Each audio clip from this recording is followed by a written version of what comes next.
Hey, I didn't have to remind you. How about that? It's a miracle.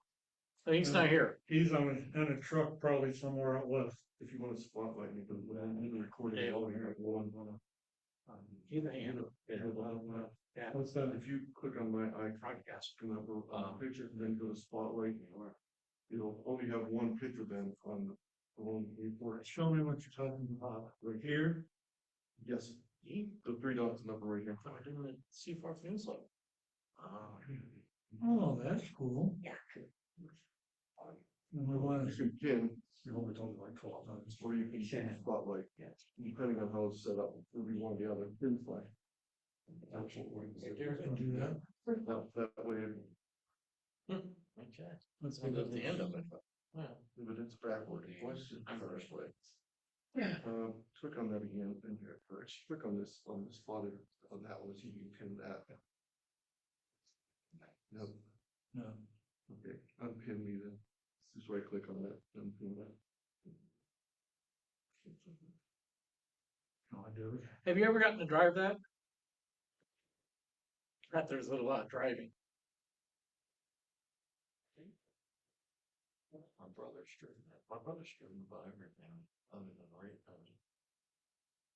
I think we would each friends with him. Yeah. Pretty much right. Find the thing that is spotlight. I'm not sure why it's different. The lights you back out your screen mode for sure. General. He was For your recommendation.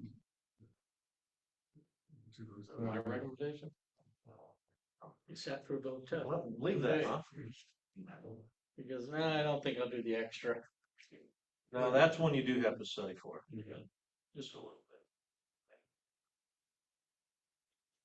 No, it's, after I passed the general, that's like homework. Didn't suggest I like go ahead and start studying for the extra. Yeah. So before I forgot all the other stuff. Because there's a lot of cumulative stuff in there. You got it fresh in your mind, it's good. All right, you guys ready? Ready for you? Let's stand for the Pledge of Allegiance. I haven't say that one I pledge allegiance to the flag of the United States of America and to the republic for which it stands, one nation, under God, indivisible, liberty and justice for all. Good evening, everybody, and welcome to our little field day planning session. Kind of sort of presentation, I guess. First thing I need to bring up, I'm hoping once the presentation gets done, we will be able to have about a 10 or 15-minute meeting just discussing the what's happened so far as putting the things together for field day weekend. On that note, there's 2 or 3 of us, and I'm going to invite all of you to the we're going to go out and check out the field day site out there at Woodridge. It is at 4445 Quick Road. I think that's the address. Middle school. You'll see the as you're going down Quick Road. We're using this on. The left-hand side will be the school that you come up to first, and then the one on the right-hand side, the next down, is where we're going to be. There's a pretty good 4451. Visual, and it's a huge space. That's all there is to it. We've actually got it from Saturday morning to Sunday, till we're done with it Sunday. It took a little bit of getting this thing, but because they asked they wanted to make sure we were insured, and I had to provide all that, of course. Not a big deal, but we're planning on starting things about 9 o'clock. We'll discuss all this after the meeting. Recheck. What? It's 4451. 4451. All right. Anyway, to have a little introduction here, Mr. Anthony, K8ZT, has agreed to do a presentation for us this evening, and I'd like y'all to welcome him. Okay. Thank you, everyone. Pat asked me to do a mashup of both operating and logging. So this is called making and logging field day contacts. We'll talk about making first, and then we'll talk about logging second. The slideshow has a number of links in it that you're going to need to go through. There's going to be a lot of homework after this, so you're going to want either that link or you can shoot the QR code. I'll have that at the end also. So the purpose of the slideshow is to help hams that are new to HF make and log field day contacts. So we're going to talk about band allocations, what you need, how to find potential contacts, what to say, and techniques, including logging. So if you look at the HF allocations, not all the bands are used for field day. Only 160, 80, 40, 20, 15, 10, and 6, and then the rest of the VHF and UHF bands are also available. But the other so-called work bands and other newer bands are not used for field day. Now, if you look at the privileges on here, you can quickly see that there's not a lot for a technician class only operator to do voice-wise on those bands other than 10 meters and 6 meters. There is some CW, but of course you need to be able to operate CW to be able to do that. So with a tech license, you have single sideband and or digital on 10 meters. But 10 meters is very dependent on sunspot cycle. Right now, it's probably going to be there. We've had a very active, a little too active sunspot cycle the last couple of weeks with a couple of flares.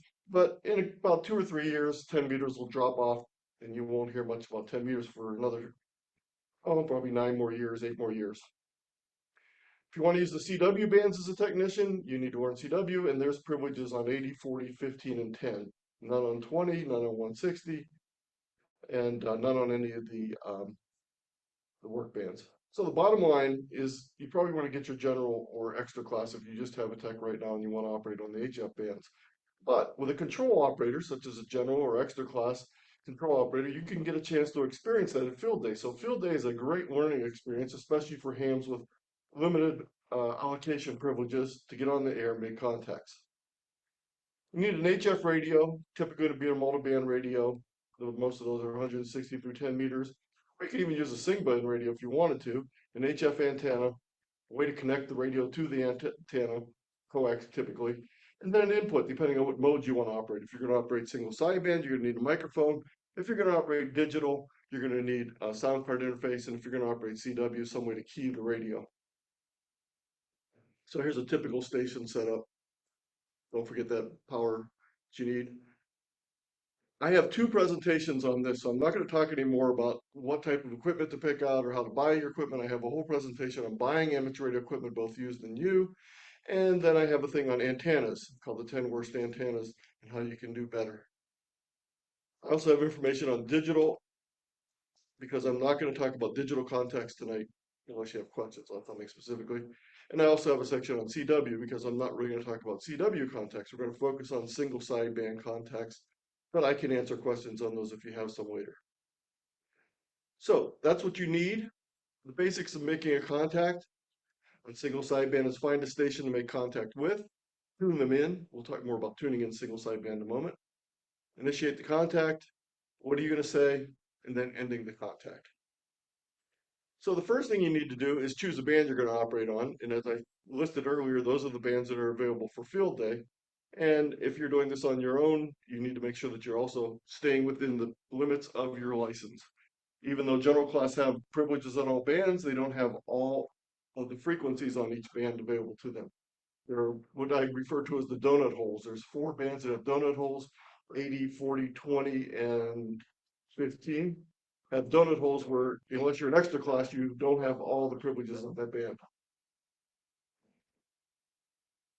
So this year, as I said, there is sunspot activity going on quite a bit. So there's a good chance that 10 meters will be open. Some years it's not. But all the bands are going to be open more or less depending on the time of day. 80 and 40 will be open the whole time, but 80 will open up more at nighttime. 10 meters going to open up more during the daytime, typically.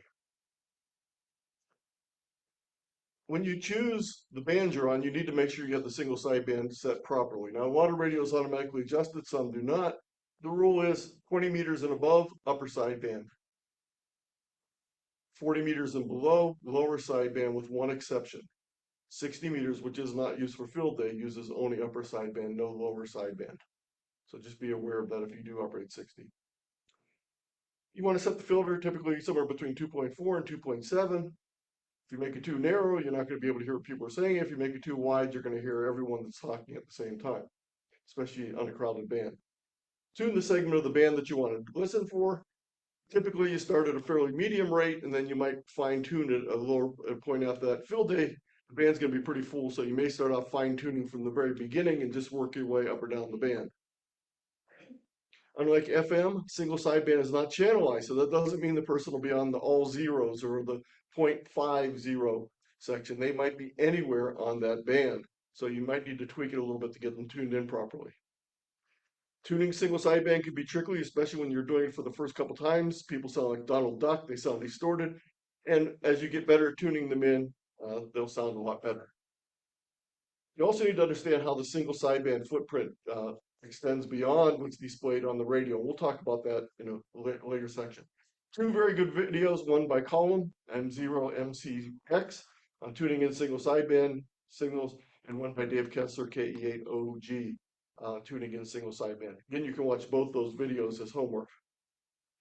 I also have some other resources, including one from Ward Silver about single sideband, how to listen to single sideband, tuning in single sideband for newbies. So there's a lot of resources here you can look at for tuning in single sideband.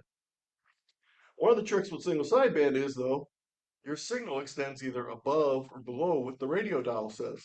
An upper sideband is going to extend above the frequency. So if we tune to the top of the 20 meter band at 14.350, we're out of the band if we start transmitting. So we have to make sure that we allow space for that. So I would suggest that you never go within 3 kilohertz of band edges. And if you don't want to worry about up and down, upper sideband, lower sideband, just do that all the time. Just stay 3 kilohertz away from the edge of the band.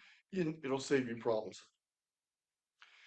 There's a whole video here on, an article from Ham Radio School talking about this. And I also have a couple little diagrams here. This shows what happens. If you tune your radio to 14.350, your signal will extend all the way up to 3 kilohertz beyond that. So you'd be out of the band. On 40 meters, if you tune it to the bottom of the band, bottom of the phone portion of the band, you'll be out of the band again. Here's a little chart you can print out and keep next to your radio if you want. This is all the bands, not just the ones for field day. And it has both general class and extra class license on here showing you what you should do for your band edges.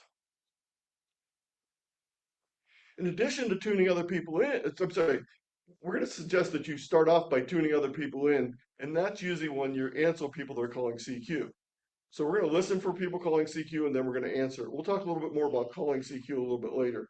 When you're tuning around listening for CQs from other people, it's often referred to as search and pounce, hunt and pounce, or other different terms.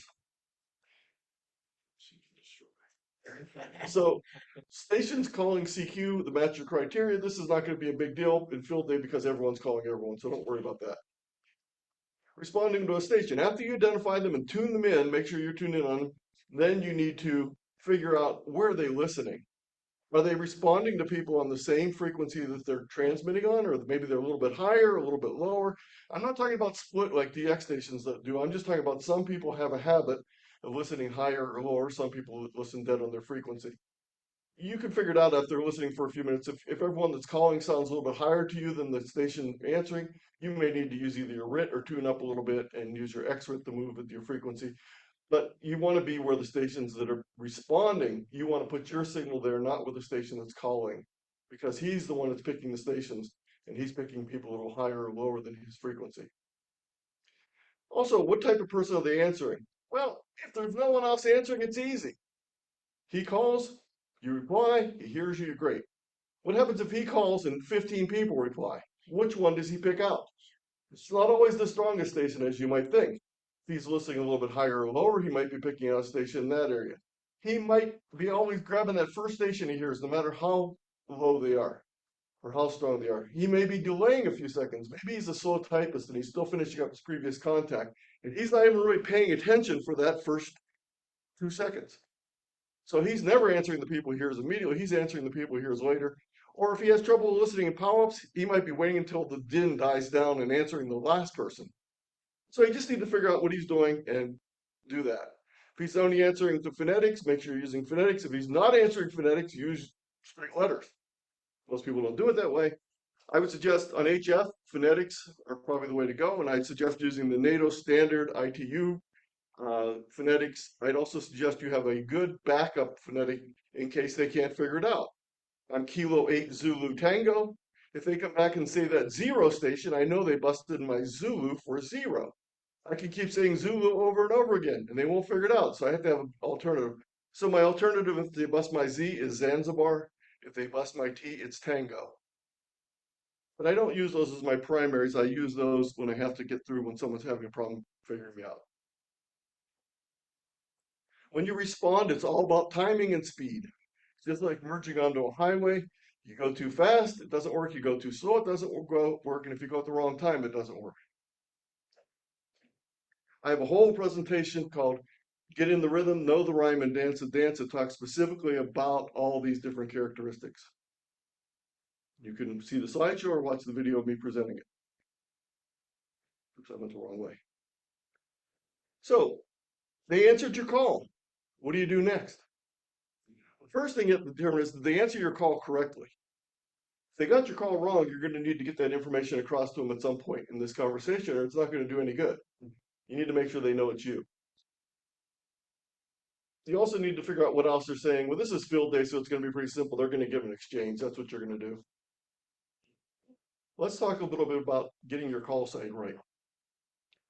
If they get your call sign right, great. If they don't know what your call sign and they ask you, if they repeat your call sign back to you and it's right, don't repeat your call sign. Worst thing you can possibly do. If you learn nothing else tonight, if they repeat your call sign correctly to you, don't repeat it, because if you repeat it, they're going to think it must have been wrong because he gave it to me again. Instead, just confirm it. Either a Roger, QSL, confirm, yes, okay, whatever you want to do, an affirmative confirmation. Don't give your call if it was right. If it's wrong, say negative and then give your call sign again until they get it correctly. Very, very important. I hear people do this all the time, and they'll go back and forth for 6 or 7 exchanges because they keep giving their call again. The station just assumes I must have had it wrong. Here's a typical field day exchange on single sideband. CQ, field day, Kilo 1, Bravo Tango. Whiskey 5, Lima Zulu. W5LZ, 3 Alpha Vermont. Or you might say 3 Alpha VT, or you might say 3 Alpha Victor Tango. All of those count. And the other person answers back, Roger. 2 Bravo North Texas, or NTX, or November Tango X-ray. Notice Texas isn't a section, it's a state. And in the suite, in the ARRL field day, it's all sections, not states. Ohio is one giant section called Ohio. Texas is 3 sections, north, west, and south. California is 6 sections. Pennsylvania is 2 sections. There's 4 big states sitting in the middle of the country that are single sections. Ohio, Michigan, Illinois, and Wisconsin.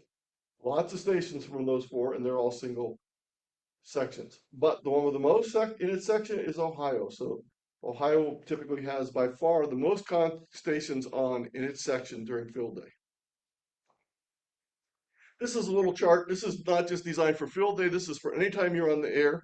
How do you know whether they got your information correct? And how do you know when you have to repeat it? If it's in the red, that means they didn't get it. If it's in the green, that means you're good to go. Some people, though, the last green one there, some people just finish up and start on the next contact.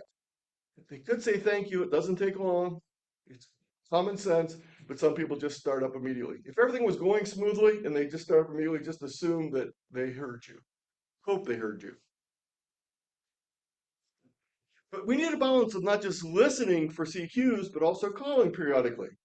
There's certain times and places when it's really a good idea to call CQ. If there's not a lot of people on the band, or if the band is just opening up, you might be able to call CQ easily. The problem is, If you try and do it on 40 meters, unless you have a really good signal, it's hard to hold a spot because it'll be crowded and people will push you out of the way. So what do? Pick another band if you want to call CQ. I'm not sure. So if the band is too crowded, try a different band. So, talked a little bit earlier about finding a spot to talk to someone. It's the same when you want to find a spot to call CQ. Choose a band and segment you want. Make sure you're within your license class. Make sure it's a frequency being used for field day. Don't tune to a frequency that's not being used for field day. Won't do you any good. Tune around until you find a clear frequency. Listen for a few seconds because often you only hear one side of the conversation. And say, is this frequency in use? On CW, QRL means is this frequency in use? I would just say, is this frequency in use on phone? There's no reason to use QRL. It takes as long and it's not any better. Listen for a few seconds, no one answers, call. If someone comes back and said, hey, I've been on this frequency forever, say sorry and change frequencies, don't fight. Okay, so we figured out how to make the contacts. Any questions about everything I've talked about so far? Okay, we're going to switch gears now. We're going to talk about what you do with that contact. Now, you could write it down on paper, but I'm going to suggest you're probably going to want to do it on electronic logs. In the old days, we used to use paper logs for field day. And every time you heard a station calling CQ, you had to figure out, did we work them already? So we had this big sheet called a dupe sheet where we would mark on there by the call section number and the prefix what each of the stations were. And you'd have to look on there real quick to say, oh, they're good, we can work. Usually required 2 people to do that. One person to watch the dupe sheet, one person to actually do the radio.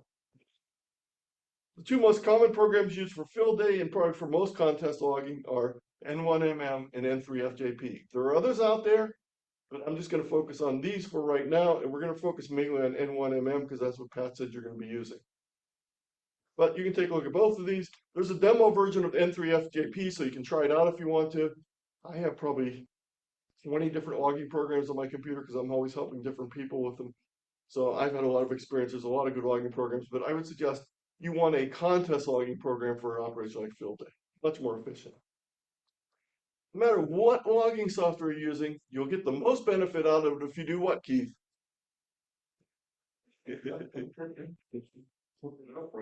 Interface the radio to the computer. I just helped Keith the other day to hook his up. You're the boss, let me tell you. So interfacing your radio and computer will give you a lot of benefits. The biggest benefit for something like field day is it will automatically record the frequency. It automatically records the time, but that's from the computer, that's not from the interface. And recording that frequency automatically means that you don't have to type that in. There's other features too that will be helpful, so we'll look at those. I have a whole presentation I presented. It's a little old now, it's 4 years old, but it still covers the basics on using N1MM for field day, and you can watch that video. I just to warn you, I had a cough that night and I kept coughing through the whole thing. These are how-to videos on using N1MM, and you're going to want to watch some of these. And here's some more resources on N1MM. I told you there'd be homework, lots of homework. So let's look at the main part of N1MM, and that is the enter window. You can have 30 windows open under N1MM. You probably don't need 30. Most people only need about 4 to 6 windows, but you can have a bunch of them depending what you want to do. Don't get intimidated by the number of windows because this is the window you're going to do the vast majority of your work in. It's called the enter window. The enter window has a title bar. Look at the title bar. I want you to look at that title bar real quick and tell me what is on there besides the title of the program. It's telling me 2 pieces of information about my radio. It's telling me I'm on VFOA and I'm on 14.200 if I'm interfaced, which I am. Okay? So that will tell you at the top what frequency you're on. The menu bar, the configuration is where you set up the radio. You won't be going in there during the operation for the most part. You don't need to use that when you're actually logging. That needs to be done when you're setting up. The part you're going to be using during logging is that call and exchange. You're going to type the call sign in the first box. You're going to press the space bar. You're going to type in the section. You're going to press the space bar and you're going to put in the number. Actually, it's going to be number in this section. We'll go through the exact one for field day. This is not set up for field day. The search and pounce one, you want it to be on search and pounce unless you're calling CQ. Doesn't really matter on phone though. This is more for these. The rest of this is more for CW. Because all those macro buttons, unless you're using pre-recorded audio snippets or you have a voice synthesizer, Those are only for sending Morse code. Now you can do that with phone. You can set it up to synthesize it, but it'll be a synthesized voice or a recorded voice. And if you have multiple operators, the person that's actually using the macros voice might not match the person with the call sign. It gets a little confusing. So I'd suggest you probably don't want to do that. But with CW, it's fabulous because all I do is hit 2 buttons. Boom, boom. Send my call, send my exchange. Send my call, send my exchange. I don't have to type anything else. So let's go through an actual contact on single sideband. We have a radio tuned to 7.185. We're on 40-meter phone. Notice on the left side of the screen that little blue area where it has the 40 meter. If I click on any of those bands, it will change to a different band because the interface is 2 ways. It can actually control the radio too, in addition to reading information from the radio. So I would type in the call sign in that first box, W1AW. I would then press the space bar. Now you can press the tab bar here, but I'm going to tab key, but I'm going to tell you not to. The tab key will move from field to field, just like the space bar will. But in other contests where you have a 599 report that's going to be the same every time, the space bar jumps over the part you don't need to change. So the space bar is the way to go. The other thing about the space bar is if you're using call history, the call history only works when you use the space bar, not when you use the tab key. And we'll talk more about call history later. So I'm going to suggest you don't use the tab key, you use the space bar. Once you press that space bar, you're then going to enter the class 1 through 20 or whatever the number they're using and the letter. There's 6 letters, A, B, C, D, E, and F. Then you press the space bar again and you put in their section. Not their state, but their section. Connecticut happens to be one whole section. Once you do that, you have to do the most important thing. You have to press the enter key. If you don't press the enter key, it won't move it to the log. Until you press the enter key, nothing that you've done is going to be saved. Okay? So space, enter the information, press the enter key. It will move it down into the log window. We'll talk about the log in a few moments here. Notice it's in there twice. I just want to explain what that is. It shows you the last line at the top will be the station you just worked, and at the bottom it'll show you the last station you worked. So when you work the next station, that'll move up the top, and the next station will show up on the bottom of both. Bottom of the screen. Now, if you type in a station that you worked on another band, you'll see multiple ones at the bottom of the screen showing you all the times you worked them. If you do not press the enter key, your contact will not be logged. If you tune away, the good news is if you're using the band map, the station call sign will still be there that you typed. It'll be in 1 of 2 colors. If you work them like you should and press the enter key, it will be gray because gray means that they're a dupe that you've already worked. Why does it leave it there? So when you're tuning back across again, you don't have to sit there and listen for a long time to figure out what their call is, especially if they don't get their call often, because you have it marked that you work someone on that frequency, and pretty quickly you can tell it's the same person. If it's in blue or red, and don't worry about which is which, but blue or red has to do with the number of multipliers, but there are no multipliers for field day. But if you've never worked a section before, it'll show up as red, even though it's not a multiplier. If you've worked the section, it'll show up as blue. Blue or red means, yes, work it. Gray means you've already worked them, or it's not a station that's applicable to that contest. I have a list of sections. I'd suggest you print this out. It's double-sided. The first side has all of the sections listed alphabetically. The second page has them all listed by number order. It has the name of the section and the abbreviation for each section. The most commonly confused ones are Oregon and Orange. Oregon is OR, Orange is ORG. So if you're trying to figure it out logically, there's no logic to it. So just make sure you follow the rules on that. And there's some confusing ones in Ontario. Ontario has 4 sections. 3 of them are easy. ONE, Ontario East. ONS, Ontario South. ONN, guess what? Ontario North. GH, Golden Horseshoe. That's the Toronto area, in the area around the Lake Ontario waterfront. Here's the number list of it.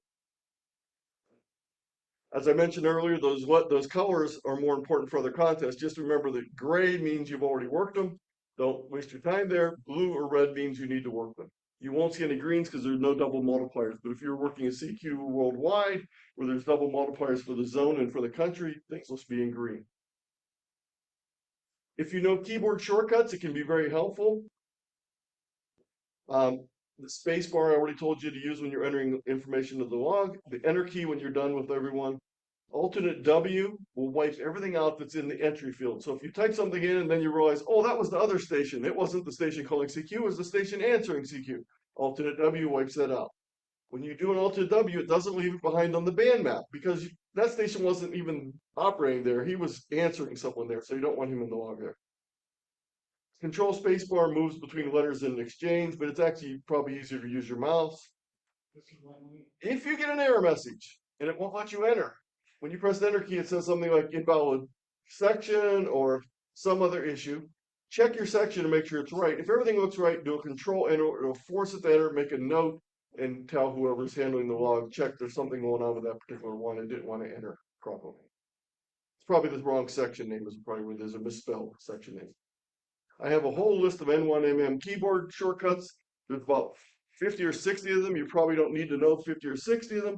Find the 10 or so that you're going to be using all the time. You want a cheat sheet near the radio for field day evening, especially late in the morning. Control D deletes the last QSO that you made. You can also right click on the last QSO you made and choose delete from the menu. Control Q edits the last QSO you made. You can also right click on any QSO that's in the log and say edit, and it goes to an edit screen. One thing you need to do is each time you sit down at the radio, the first thing you do before you tune any stations in is do a control O and enter your call sign. What that does is it marks the log saying Keith was operating, Pat was operating, Matt was operating, tells who was operating. Doesn't change what call's being sent out on the air, but it lets you know who the operator was. In addition to control O, if you prefer, you can also do OPO on, operator on, and it'll prompt you to put your call sign in that way also. Don't worry about typing your call sign in. It might be a lowercase, it might be an uppercase, doesn't matter because that's just for the person that's maintaining the logs. As I mentioned earlier, you can go into the log portion and right click on things and change it. So when you right click, you have a choice of edit or delete, the very first two things there. If you use the edit function, it'll bring up an edit window. Let me just show you that real quick.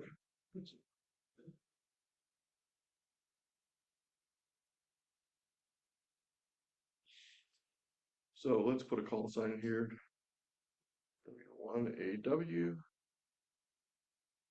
Notice it filled in automatically. I'll talk about that in a moment. So I pressed the enter key, so I've saved it. But no, I had it wrong. If I right click on it, I can go in and I can either edit it or delete it. If I do edit the contact, I'm sorry, you're not seeing on the screen? Black screen. Ooh. Well, I'll come back to that in a minute. Let me just go through the rest of this and use the screenshots, and I'll come back and change the sharing. So we'll come back to that.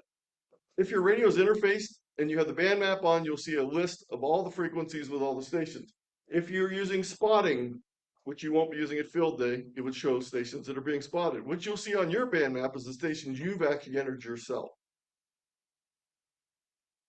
If you double click on one of those, it'll take you right back to that. So if there's a station you were trying to work and you weren't able to work it, and you see it as blue there, you can always go back and double click on it. It'll change the frequency. It'll put that station into the log for you, and you can try and work them later.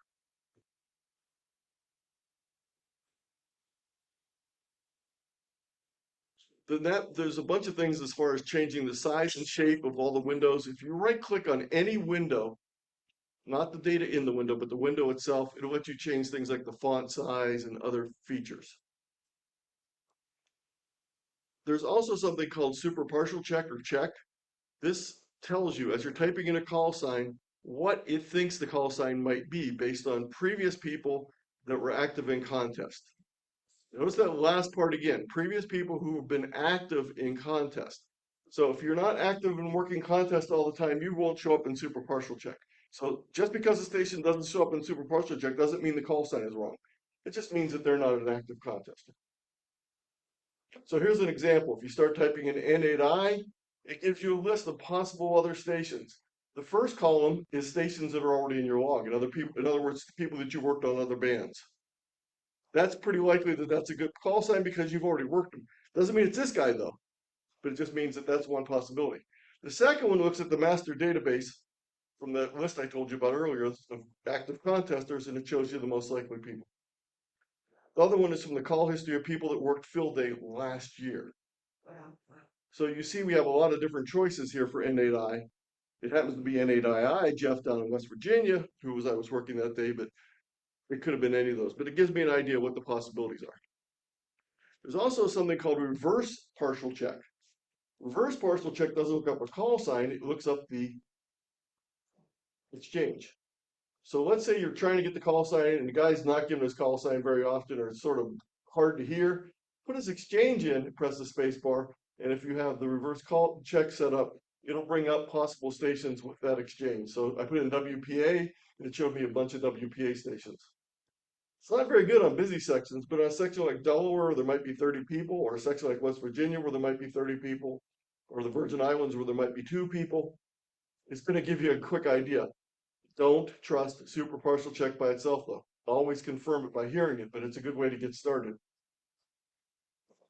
There's another thing called the history file. It works very similarly.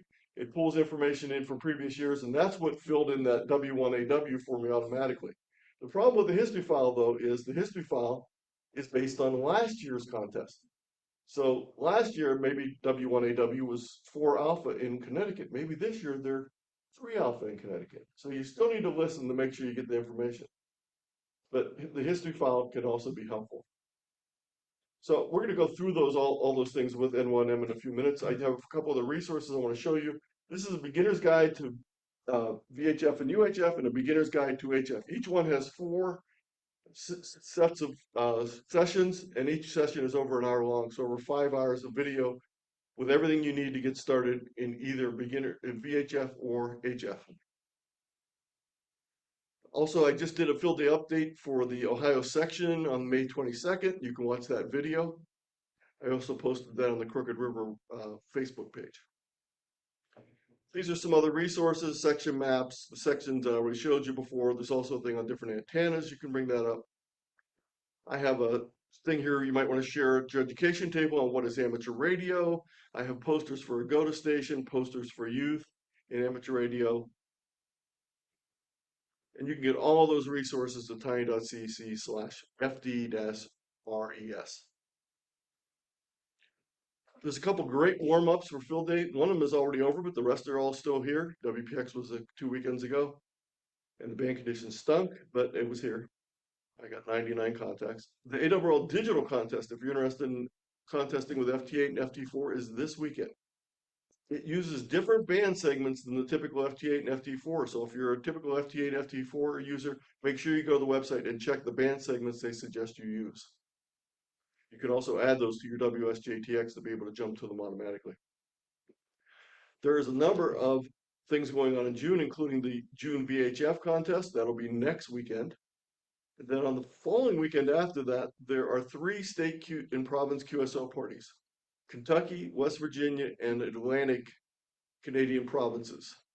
These are all very similar to the way field day works. They'll be giving counties instead of sections, but they're great practice. They're also a great way to test out your logging software and make sure everything's working and get comfortable with it.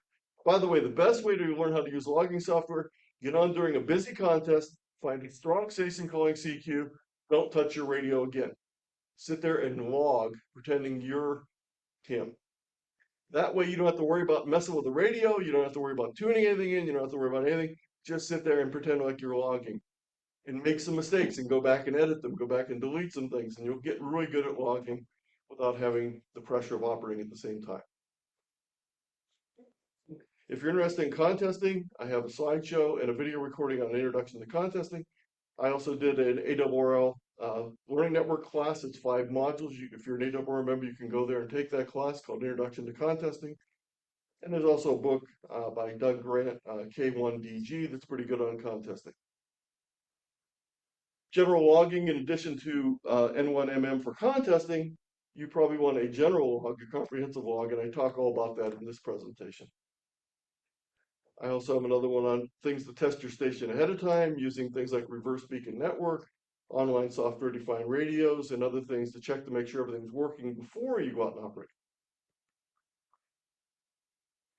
If you want to listen to HF and you don't have a radio, so online software-defined radios, I have a bunch of information on that. I would jump down to that last one. Here's the more information on that. And that's the whole show. So tiny.cc/fd-contacts. You can shoot the QR code.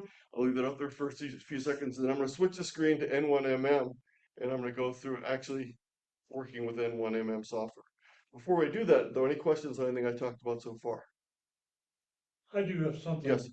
As far as the N1MM, have you ever tried linking the log files together? Yes. I understand you can do that. Yes. And you don't need internet to do it. You just need a network. So you could, if the stations are close to each other, I would suggest using an old school hub or switch and use wiring. Yeah, we've been talking about that part of it. Or use an old Wi-Fi and just connect via that one Wi-Fi node. But you don't need internet access to do it. You just need to be able to see the other computers reliably without anything dropping out. Yeah, the one thing that was brought up to me, actually Jack, who's on Zoom at the moment, him and I were talking about this afternoon. He was kind of afraid there might be some data corruption if you lose the contact or the connection. Do you have anything about that, Jack?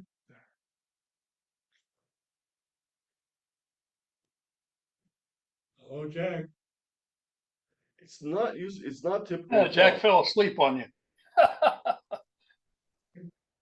Okay, are you seeing the screen, the screen now? Yeah, we see it. Okay.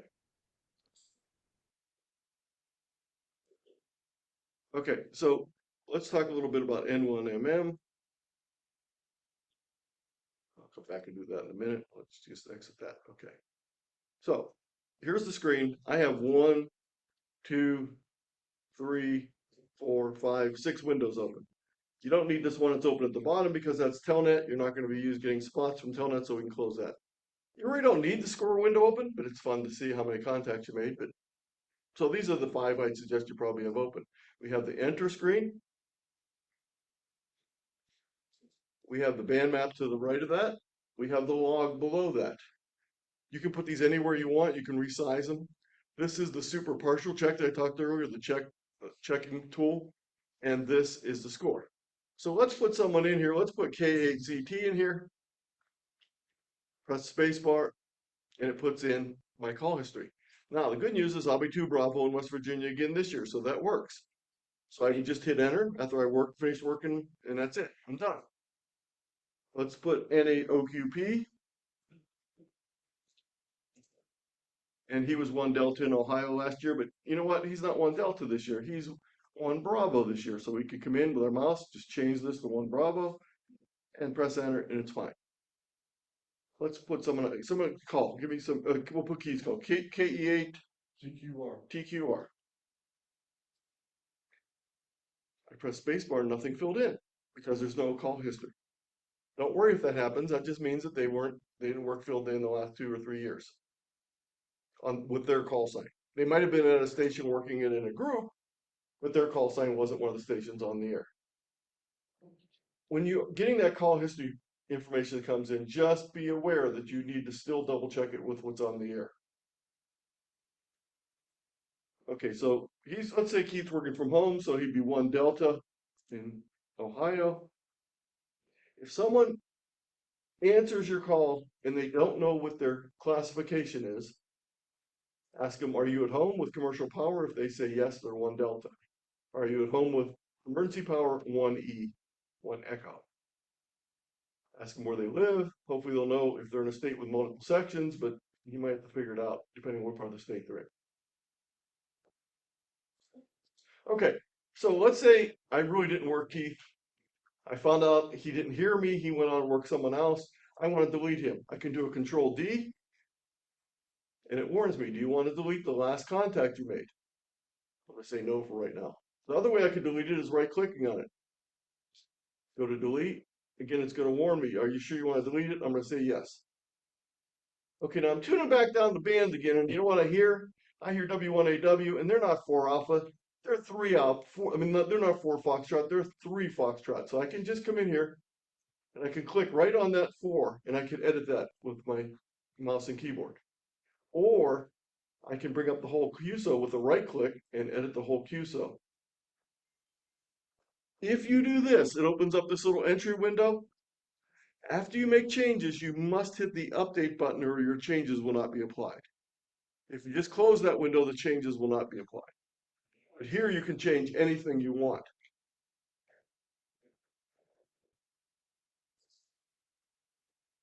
Now, another thing you can do is, let's say I'm down here, I jump down to 7.042, and you know what? I'm going to go back and see if some of those stations I heard and put in the log, but I didn't work are still there. In other words, those blue things that I left on the band map, I can hold down the control key and hit the up or down arrow, and it will jump to the next available station I can work. Notice that it's changing the frequency. Look at the top of the band map, and you'll see the frequency change each time I jump to one of these. And it puts the call sign right above the enter key. All I have to do is press the space bar. I don't need to type their call in. It puts it in automatically for me. And if it has a call history file, it puts that in also.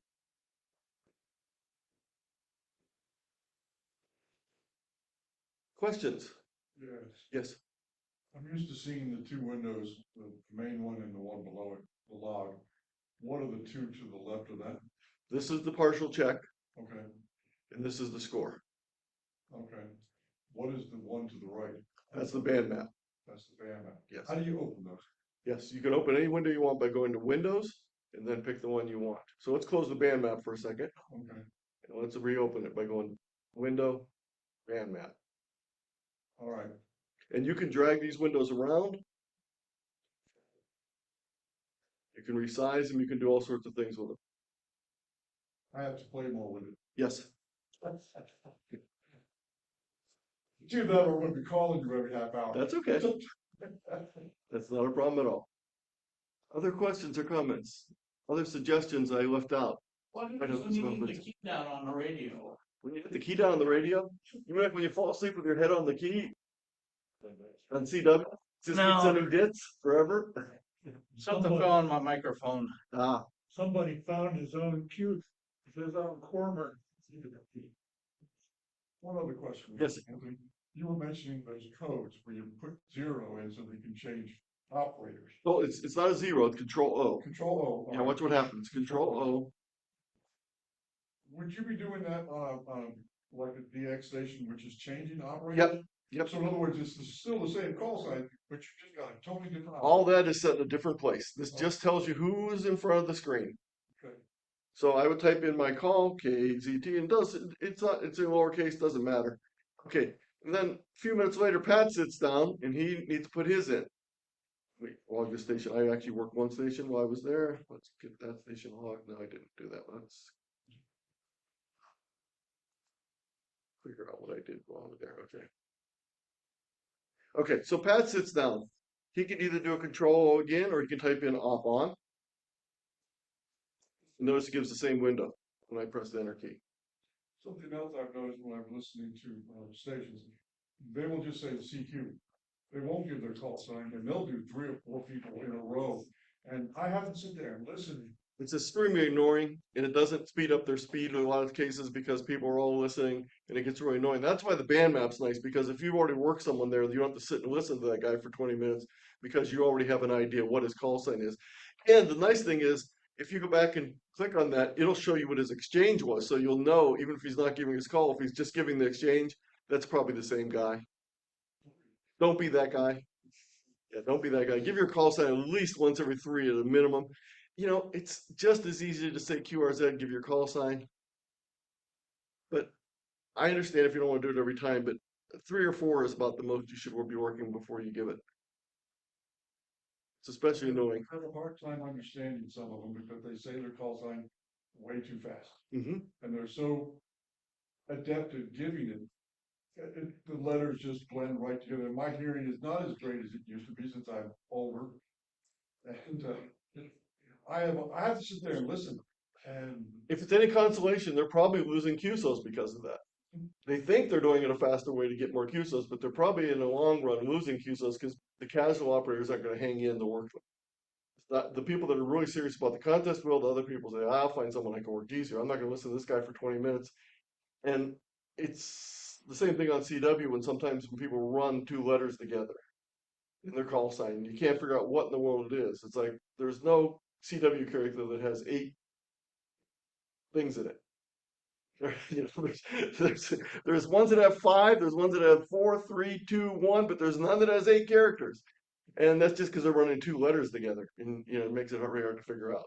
So yeah, it happens on CW too, not as much, but it does happen on CW. Other comments, questions? Anyone that's a user? I missed any points, helpful hints?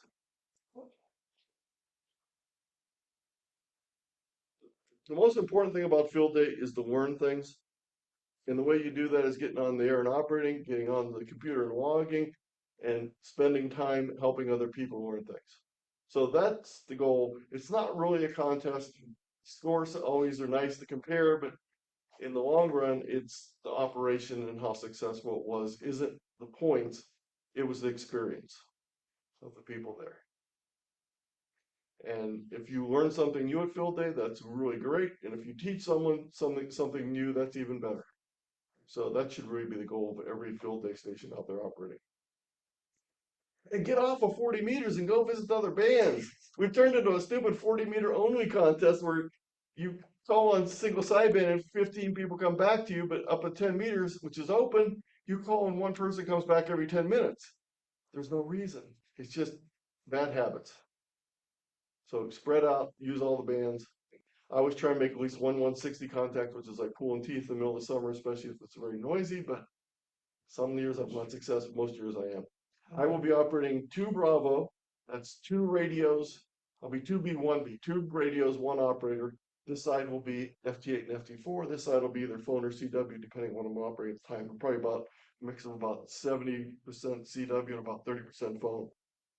I usually don't operate much phone on Saturday because it's harder to get through my 5 watts on phone, but on Sunday, more people have time to get me in the bands will calm down a little bit. I gotta ask you, how many contacts you up to now? I usually make between 3 and 600. I mean, as far as total. Oh, total 117,000. And how many years? 44. That was just last year. Last year I made 6,000 contacts. That was a little slow year. My best year ever was 11,000 one year. I'm at 328 countries. This is all with 5 watts. 328 countries, 321 confirmed. 296 confirmed on CW, 295 on phone, and I think 289 on digital. Anybody else have any questions? Tell you what, just so Anthony knows who we all are, why don't you, Yeah. why don't we do a roll call? Keith? Started.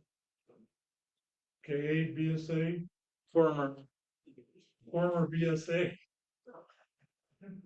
And we have Mark, you know him. Any change? One of our most recent members is Brad's. Down the steps. Good, he got a Z in his call. Can't be a bad guy. If you got a Z in your call, it's a great piece of. And then we have George. No, that's the auditorium, single door. And Let's go down. and we have, 3 steps. I'm terrible with names. Andy, Andy, yeah. Good name, that's my middle name.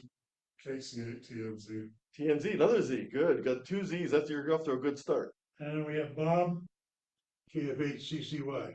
And you know CCY. Keith. I know Keith, And this is my stepdaughter, Yes. Missy. I know Missy, And you know me, and you know Flora. yes I do. And, we do, and I gotta thank you so much for doing this presentation for us. Oh, you're very welcome. I want to show you one other thing I forgot to show you. This doesn't have anything to do with operating on field day. This doesn't have anything that you should be doing on field day unless there's a problem. But this is for you to get started with N1MM yourself. You need to do 2 things. You need to configure it. And there's 2 places you have to configure it. The first one is your station data. That's where you put in your name, your call sign, your grid square, your state, your section, all that stuff goes in there. Once you do that, that's where it pulls all the information from. When you're ready to send your login, it pulls that from there, not from who put in their logs in the operating process. The second thing you need to do is configure the ports. And this is where you set up your radio interface. So this radio is the Elecraft KX2, but it works with the KX3 settings. It's on COM16, and then for each radio, there is a number of settings, including baud rate, parity, etc. And those are all covered in my N1MM presentation I talked about earlier. So if you want to go through that, it'll help you walk through all this. But this is what you basically need to do to set it up.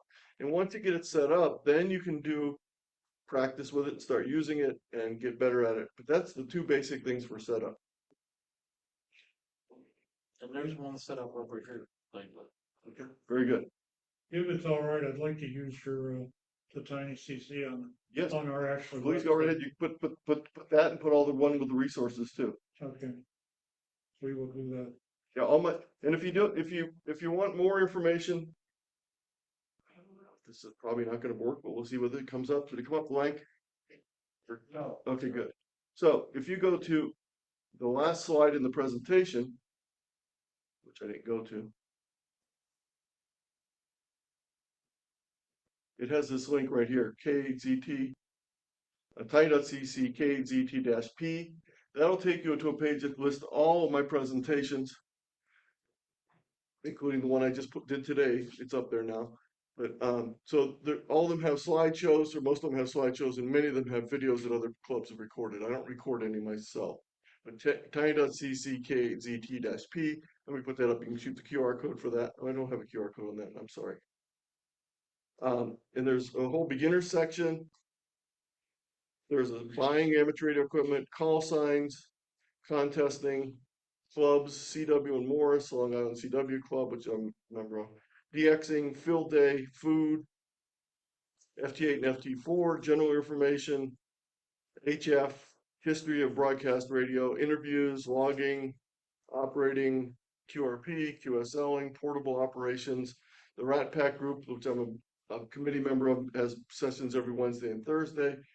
Software defined radios, software, state QSO party challenge, station setup, tech licensees, 10 tech radios, trains, VHF and UHF, youth, and a session on using Zoom. Those are all available. The middle column, the middle section has the slideshows. The far right, if someone recorded it, will have videos, and if there's supplemental documents, will be there. And it has the date that I put it up. With all that, where do you find the time to do radio? While I'm doing this, I do them at the same time. I can do FT8 and FT4 while I'm writing a presentation. I find it hard to do. I can mess around a little bit, but I can't get an effective rate going if I'm trying to work single sideband or CW while I'm typing up a presentation. so have you ever been in the engineer seat? Yeah, no, I've been in the brakeman seat. I didn't sit in the engineer seat. I sat in it. What Keith is talking about is if you look at the beginning of my slideshow here, you'll see me volunteering for the Cuyahoga Valley Scenic Railway. Let me zoom up there.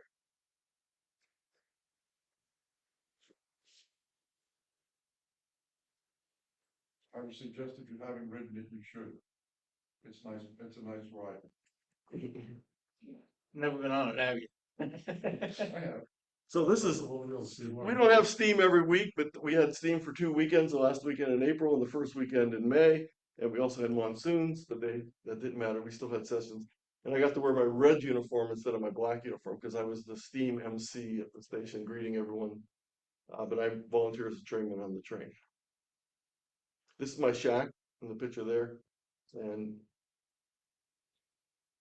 my QSL cards, my maps, and my Goodyear blimp flying over.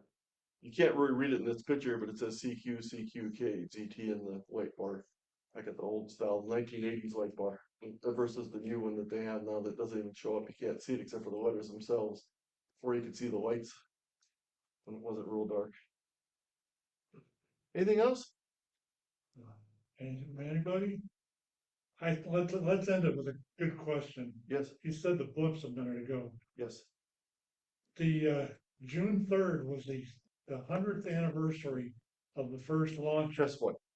And the test flight used hydrogen instead of helium Yeah. because they couldn't get the helium until later in the month. The first official flight was June 20th.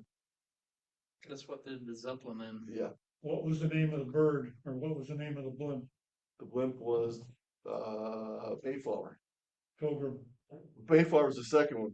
Yeah, Yeah, Pilgrim. Pilgrim's the first one, Mayflower's the second I was one. gonna use that as a trivia question last night. And he had to take my net over because I was talking about getting battery solar power. I had to take my van in to have an alignment, so I dropped it off last night down on South Main. I was coming back up the freeway when they were circling around. I got some pictures, but they're not great because we were in the car. And my wife and I argued, and of course I was right.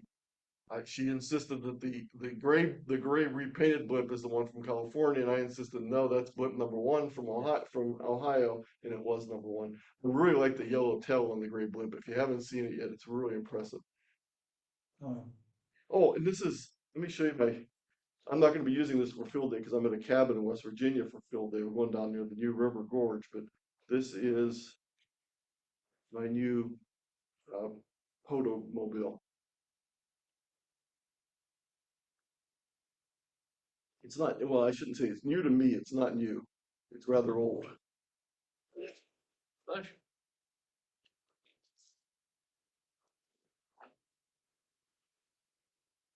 There's the blimps.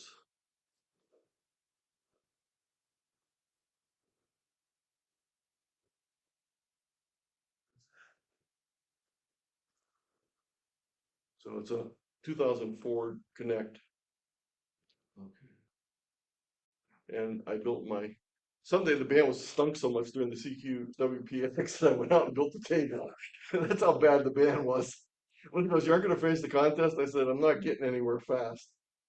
When K3LR couldn't hear me on 3 bands, it's like, that's bad. And they were calling CQ and they weren't answering people. That was bad too. So yeah, the bands are bad. But what I did is I decided to make it so it fits on the second seat. So the second seat folds over and this wraps around it. And then it has the tablecloth and you sit in the third seat and you can operate. I think I have another picture of it. Here's from the side. Here's some back. And you can also store the equipment in there. When I'm driving, I slide the equipment under there to store it. And then when I get to my location, I put it on the table. And by the way, if you're thinking about doing something like this, look on the left. It's sort of gray, you can't see it, but there's a bungee cord that goes across, so when I'm driving, stuff won't slide out. If you ever have anything in a car, make sure, just assume it's going to try and move on you. So I have a bungee cord there. And the other thing you might be able to see in this picture is this little black tab on the bottom right-hand corner of the wood. That is 1/2 of the 2 connections for the strap that straps it to the bottom of the seat so it can't fly forward. So it actually goes under the back of the seat because it's U-shaped. And the back of it, this part here that faces towards the operator doesn't come over the edge of the seat. So I have a strap that tightens down to keep it from flying forward. On the top of the table, you can adjust the table length, but there's 2 pins that go in there to keep it from moving when you're moving it along. What I'm going to do is change those pins a little bit, and I'm going to make them so when you crank the pins up and down, it levels the table. Because one of the problems when you use something like this is you're never quite level. So I have a level, as you can see in the one picture there, tucked in the corner. And you can adjust the height of the table. Right now, I just have 2 little plastic spacers that I slide back and forth under the tip of it, and that adjusts so it's level, so stuff doesn't roll off the table. Did you ever get your tower put back up? No, No. still not able to find sections of the tower. I may end up just putting it up with 30 feet because I can't find 2 more sections. I've been looking for 2 years now. Markin, so you knew one? Well, the problem is I have to then do a conversion of the base too, because the base won't match up the same. Because it's set up for the what's the name of the tower? Oh shoot, I can't remember the name of it. The aluminum tower. People that had the original Hazer. I can't remember the name of it. They have been making tower for about 20 years now, 15 years. By the way, this is the antenna I picked up. The vertical is that's where my tower was at. You can see the part of my tower is still intact off to the side there. But that antenna in the foreground, that's one of the ones that Radioddity was selling at the Hamfest for $170. Comes in this nice little box. It's 40 meters through 6. And they ran out of them at the Hamvention, so I ordered one from them. They sent it to me. And the next day when I got back from Dayton, they raised the price by $30 on it. So I guess I got the $30 discount and I missed the $30. But it works pretty nice. It's got a little slider in it. I used that for the poto operation last Saturday that we did, or last Sunday. This is it right here. It comes in this nice little carry case.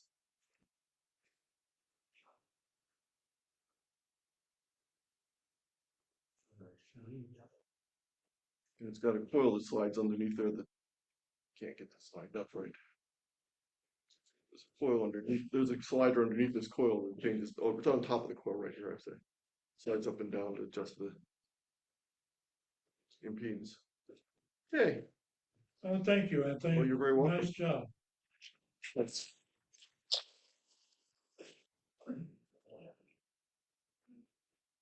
Oh, that's nice. I like the crank thing. I've been using those cheapy little ones from clotheslines. That's even better. It's a chalk line. Yeah, that's better than I've used those. I've been buying those little cheap ones that you buy for the camping clotheslines. I cut all but 6 inches off, and I hook a piece of 28 gauge wire to it, and then I can wrap it in there. It's the way I've been doing all my radios, so they don't get all tangled up anymore. If you're interested in anything else within 1mm, that one presentation is. I have one presentation on my site that's 4 hours long. And we basically went through, I got a group of about 30 people from all over the country, and I went through and we set everything up and configured everyone's and got everyone's working. So we did like a workshop one Sunday afternoon. But There's a couple other presentations I'd like to find somebody that can do. Have you ever done anything on Envis? The Envis I've antenna? done Invis by accident. I wouldn't bother doing a presentation on Invis because unfortunately on the low bands, everything we put up as a horizontal wire is the Invis antenna. Unless you have 160 feet of height for 160, it's an Invis. Unless you have 80 feet of, 120 feet for 80 meters, it's an Invis antenna. Just matters, and takeoff angle changes though. That is the thing that's critical is the takeoff angle changes, but The other thing I was looking for was somebody that knows and can do something with the contest college that Dayton used to run. Did they do that this year? although that's not Dayton, that's the Contest Universities Oh. group that Tim does. I presented the last 2 years at that. I presented last year. I presented 2 presentations last year and one the year before. And the nice thing is if you go to the website, you can go to all the presentations. They have the slideshows for everyone and they have the videos for about a quarter of them. So if you go to Contest University,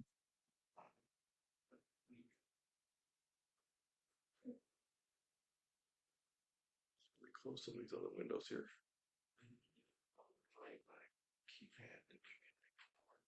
So if you go to Contest University, there's 2 things on the top that show you. One says files, and that'll get you all the previous presentations from back to 2014. And if you look at the 2024, you can see I'm here for, I did busting antenna myths. And I also did one, it's not on the list here because I did the previous year, but I actually did a presentation of it on QRP and low power radio contesting. And then you can go down here for each of the years. You can see the 2023s. There's my, also I did one year-long contest, the CQDX Marathon and the State QSO Party Challenge. And there's a video recording of me doing the contest busting myths that one of the staff members recorded. It wasn't one of the main recordings, but it's available also. If you go to my website, you can get the link to that. You know, there's still that flagpole at Manitowoc. So those are all available. They're great reading. Matter of fact, in my N1M presentation, I didn't talk about it in this one, but as far as configuration goes, there's a presentation that Bob N6TV did back in 2020. He's done a newer version of it, so I have the links to that. But it's everything about COM ports, serial ports, USB ports, how to set everything up, how to troubleshoot problems with it. It's a great video and a great slideshow. And they're in my N1MM presentations. I just don't have them in this one because we're talking about configuration in this particular one. But there's links to it in the show from tonight. Anybody else? Well, thank you. Oh, you're welcome.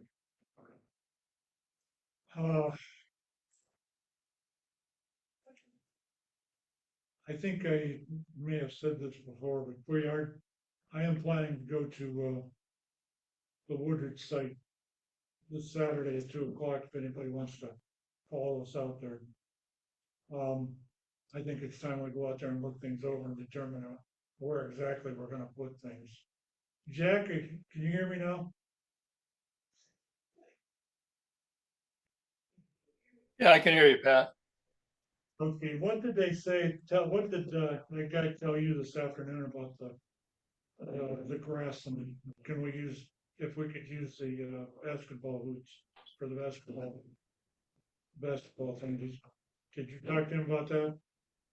He said that we were not allowed to drive on the grass at all, Okay, but you could use the basketball court for access to the pavilion to do your setups over there. So you're okay on that, but they don't want us driving on the grass.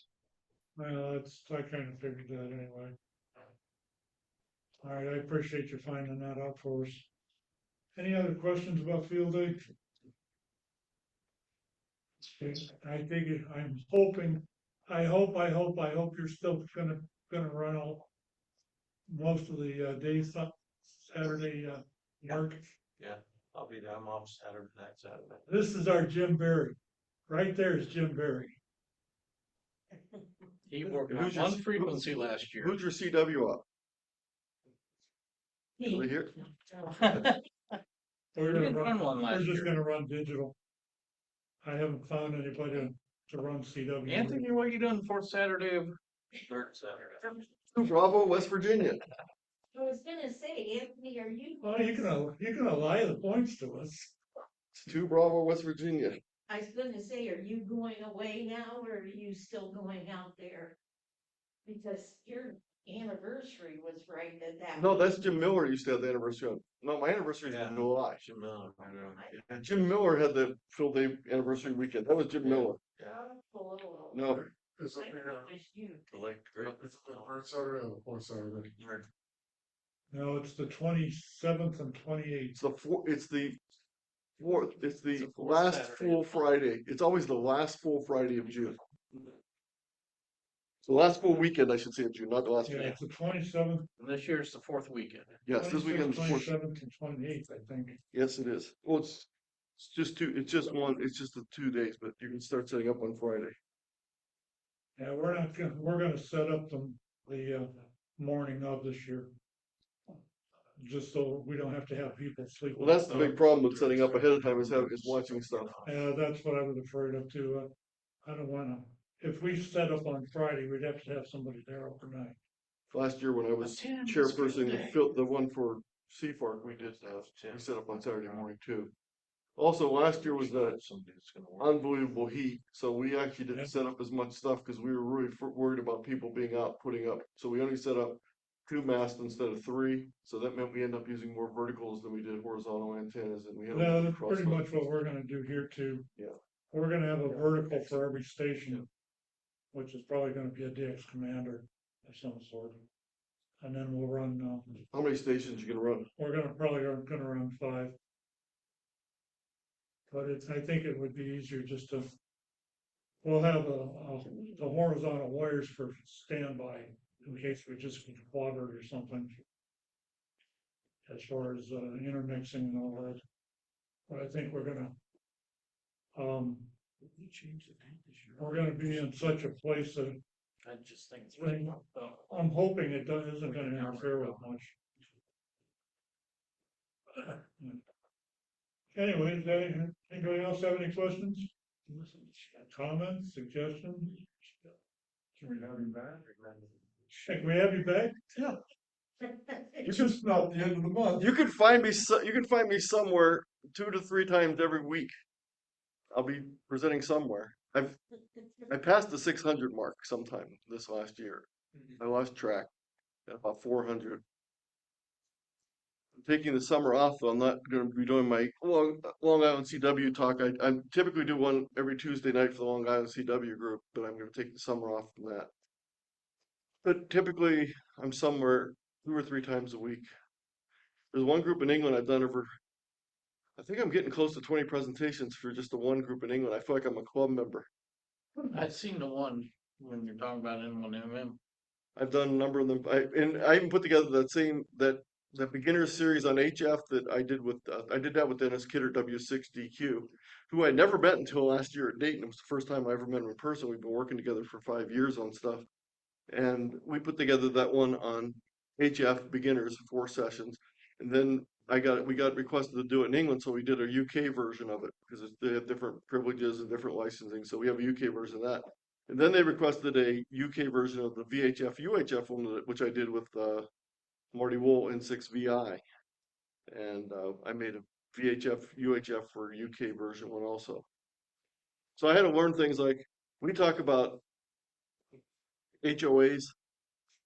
They're I've got it written down, but I can't remember. It's like trusted something or other, something or other. They have all these different terms. There's all these different legal terms for things, and like our electrical standards are different than theirs, and there's a lot of different things. So it was fun doing it. But I do presentations for someone almost every week. Next week I'm doing. Last week I did Maryland, and where was the other one last week?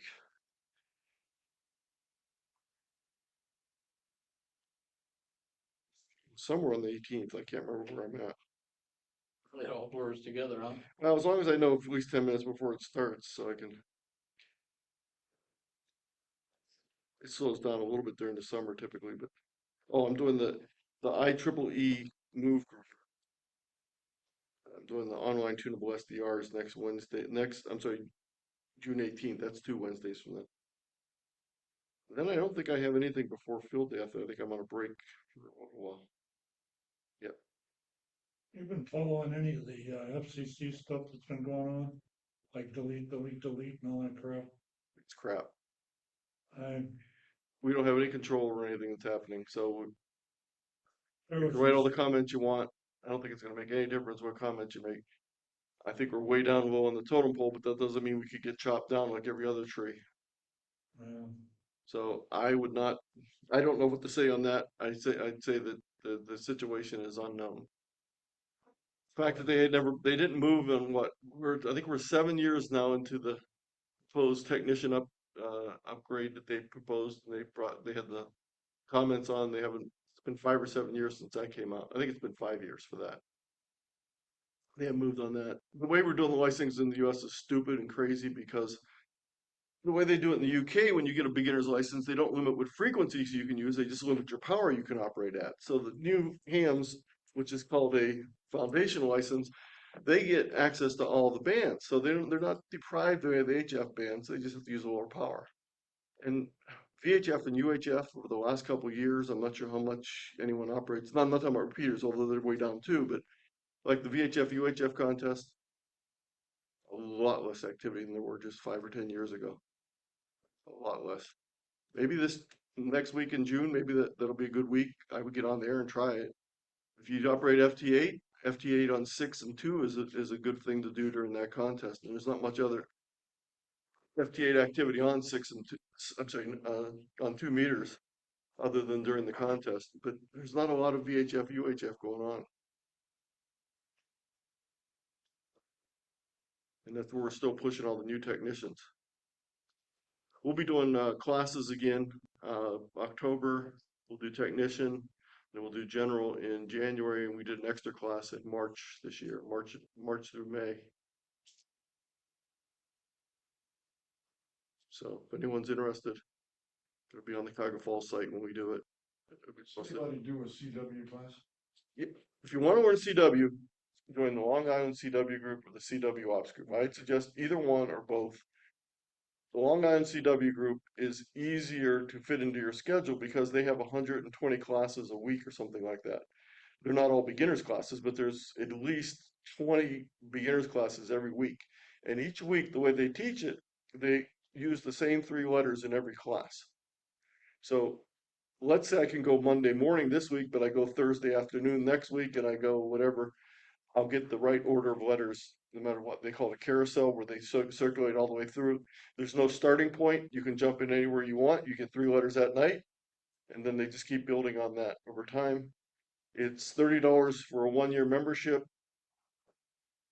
$90 for a lifetime membership, and they also have, in addition to the beginners classes, they have intermediate, advanced, And they have a lot of classes that aren't CW related. They have a boat anchors group, they have a 3D printing group that meets once a week. I do my Joy of Operating class on Tuesday evenings. We talk about all different aspects. We just got done talking about, last night we talked about interfacing radios to connect the N1MM and to send CW via radios. That was our talk last night. But that's the best place I can suggest. The CW Ops is free.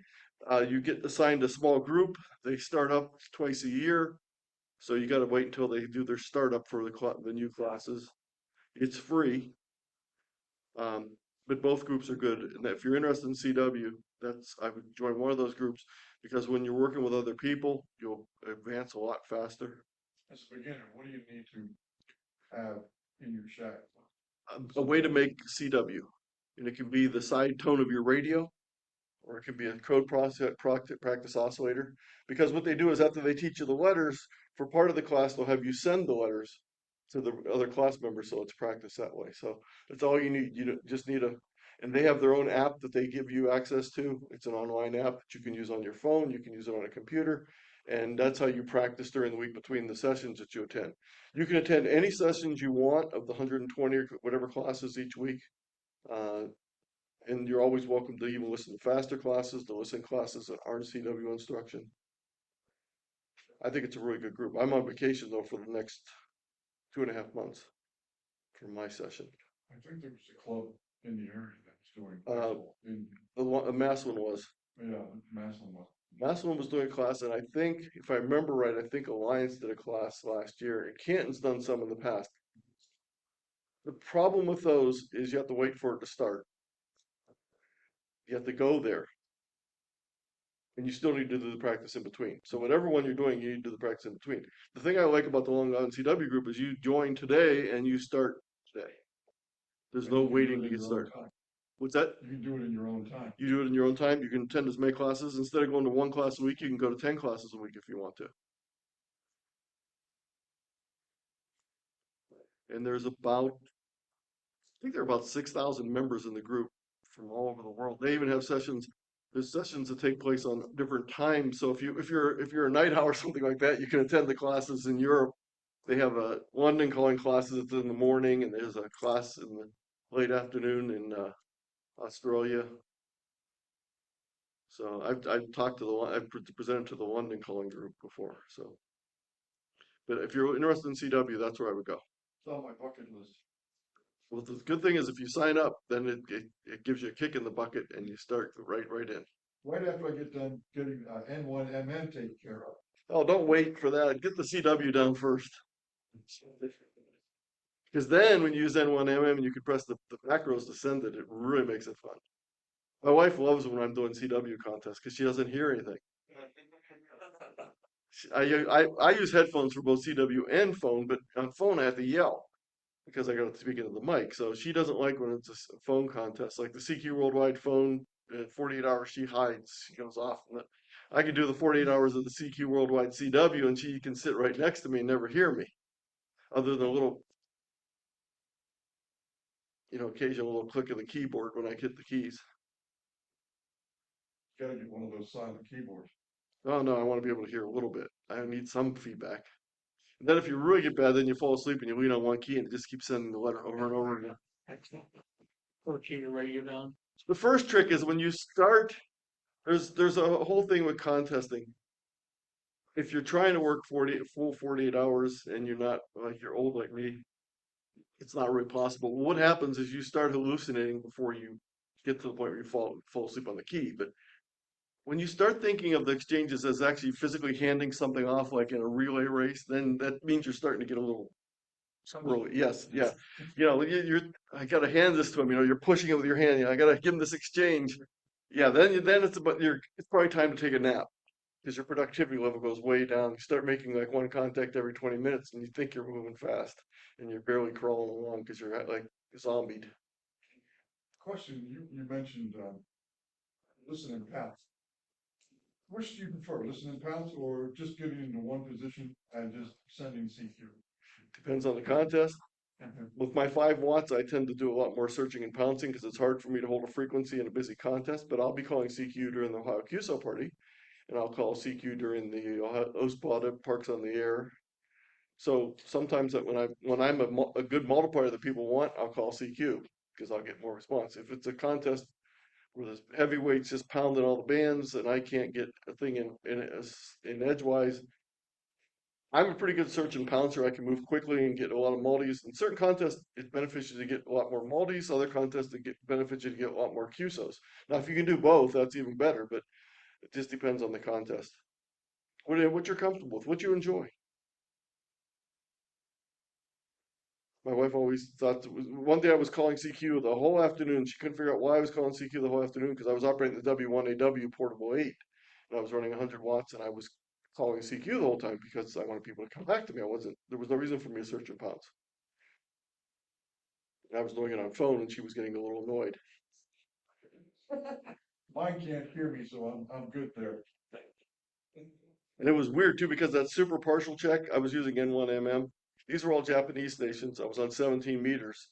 And these were not the contesting stations. These were the Japanese novice level license.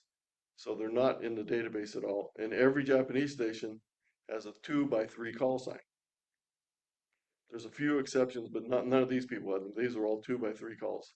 None in the super partial check. So I'm like picking, but you know, it was they really wanted to work me. So there was a lot of big polyps, and it was usually when there's a polyp, there's certain stations you hear that you recognize that you work them a lot.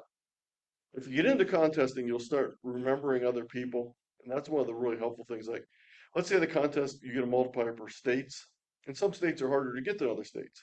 That's where you need to know that N9RV is not in Illinois, Indiana, or Wisconsin. Pat is in Montana, and N2IC is Steve in New Mexico, and stuff like that. So you start remembering operators, and that means that you hear them and you don't hesitate. You work them quickly because you know they're a good multiplier, whereas other people won't realize that. So you start getting that. And like the 160 contest, you can really watch propagation move across the country as it gets dark, and you sort of know who you're going to work at different times of the day. And a lot of these stations, I'm running nothing, a little bit of power and a little antenna. So I'm depending on their receive antennas, and I know which stations I'm going to work